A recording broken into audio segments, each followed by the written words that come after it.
One day, when the glory comes, it will be ours, it will be ours. Oh, one day. He said one day, when the war is won, we will be sure, we will be sure. You know, John Legend probably the only brother I've ever heard that sounds like he is chewing when he's singing. Oh, glory, we're just ordinary people. But anyway, off of that subject, I have a very interesting topic for you all today, and all that I ask is that you hear me out and keep it civil in the comments section below. Now, everyone has their own views when it comes to, social issues or political issues, but one thing that we all need to realize is that this is a discussion that needs to be had.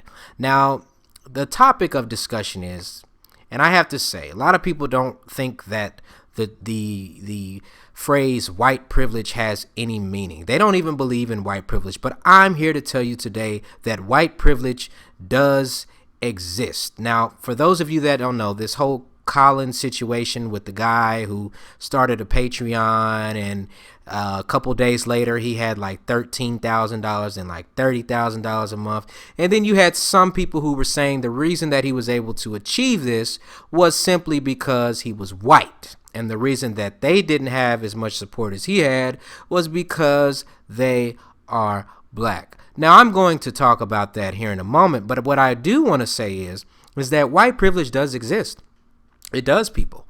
I've experienced it in my own life. I've seen it play out before my eyes, and I know that it does exist in some situations. Some situations. Not everywhere, but in some situations, white privilege does exist. For instance, this happened to me not too long ago. When I graduated college, I was trying to apply for a Fortune 500 company. I had a friend who worked there who was friends with one of the head guys there. I always went and ate dinner with them and stuff like that. And I wanted to apply for this company. My friend said, okay, come on, apply, whatever. And I told him before I applied. Now, my friend is black. I told him, I don't want you to mention me. Don't act like you know me. I just want to see if I can get this job on my own. Long story short, I interviewed for the position. Come to find out, I was the most qualified person for the position. I had a bachelor's degree. I graduated top of my class. I had a master's degree. I just had a great resume. The only thing that stood out on my resume, the only negative thing that stood out was that I was black. And let me explain. So they ended up giving it to someone else who was Caucasian. And he graduated from a community college, was not top of his class, and had no experience in jack shit. Well, come to find out, my friend was just curious. He asked the head guy, he was like, hey, just want to know what made you pick this guy over, this other candidate here, which he was talking about me. And them being really good friends, he was like, well, we kind of met our quota with the blacks. Cannot make this shit up. I am not this good. Now, while he was laughing saying that, I guarantee you that is exactly how the fuck they felt, because my friend was the only black person in this company. So I'm saying is that it is a case where blacks have to work harder to be employed. Blacks have to work harder to stay employed, and blacks have to work harder to get promotions with that employment. Now, like I said, this is only in some instances, but for all of you that know that's what's been going on the last couple of days, I must say I am very, very, very disappointed in black people. With this whole situation with Colin, I have seen comments, I have read on Twitter, I've seen it, I've looked through it, and I actually didn't know who Colin was until I went to go look him up and research him for myself. And that's exactly what I did. This is a guy who's been in the political, whatever you want to call it, the community, whatever. He's been in the not YouTube, but just the community for a while. He's got some connections. Okay. This isn't somebody who's just, walked off the street or anything like that and just got all this support. This is somebody who has put in time to actually make something of themselves. This is someone who has actually been a businessman, who has been professional in the things that he has done, the things that he said, and the way that he has conducted himself. And I think it is very, very sad that black people, for instance, like I said, there are instances where blacks are treated unfairly in this community. I think that we all can agree to that. However, we as black people, and I don't say this lightly, this is a serious, serious video. I don't say this lightly. And I'm talking to black YouTubers. I'm talking to just black people who watch content, just black people in general. We have to stop categorizing every subject that doesn't go our way as some form of white privilege. Because matter of fact, I know that this is not a case of white privilege. This is a case of an individual who has worked hard, who has built up a fan base. Now, I will say this. If you want to make the argument that black people do not support black people as much as white people support white people, I'll give you that argument. I will hand that over to you. And I'm dead serious when I say this. And a lot of people that are watching this video right now, whether you're white, you might not understand what I'm saying. But go look at hip hop. Go look at hip hop. Go look at R&B, and go look at the people who make hip hop music and R&B music. Nobody's buying that shit. It's great music. You got great R&B artists. Okay, you have Charlie Wilson, you got Tyrese, you got Jasmine Sullivan, you got all of these wonderful R&B artists, Chrisette Michele, and nobody is buying that motherfucking shit because it's looked at. I'm not going to say it's looked at. I'm not going to be politically correct in this goddamn video because if you don't like it, that's too fucking bad. I'm not going to be politically correct. That kind of music is considered black music.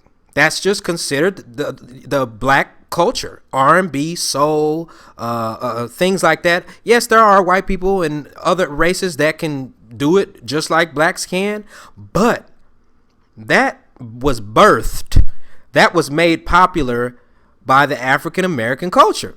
It simply was. And blacks don't give a fuck about it. You go look at the country artists. Because whites, that's mainly what they're known for. It's country music, bluegrass, even pop music, some pop shit. They are buying that shit. They're supporting their artists. So if that's the argument you want to make, yeah, I agree with you. But that does not pertain to this argument.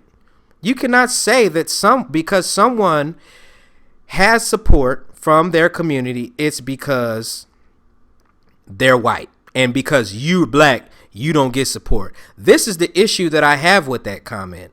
This is the fucking issue that I have with, well, because I'm black, I'm not getting the support like this other person is. This man has a broad audience, and I hope that you all are listening to me. I'm not on some shit that I'm not trying to piss anybody off or anything. He has a broad audience. If you're going to get on YouTube and you're going to call people dick suckers, faggots, dick eaters, fine. Do you. I don't care. I'm not saying you're wrong for that. Do it. But my thing is, don't get mad when you have a small audience because of that. If you want a broad audience, broaden your vocabulary, motherfucker. That's all I'm saying. If you want a broad audience, then you need to do things that's going to reach other people. If you act ghetto, you're going to be limited to the ghetto people that watch your ass. I'm just being real. Like I said, I'm not being politically correct in this video. I don't give a shit. I don't care. If you get mad at Resurrection, get mad at me.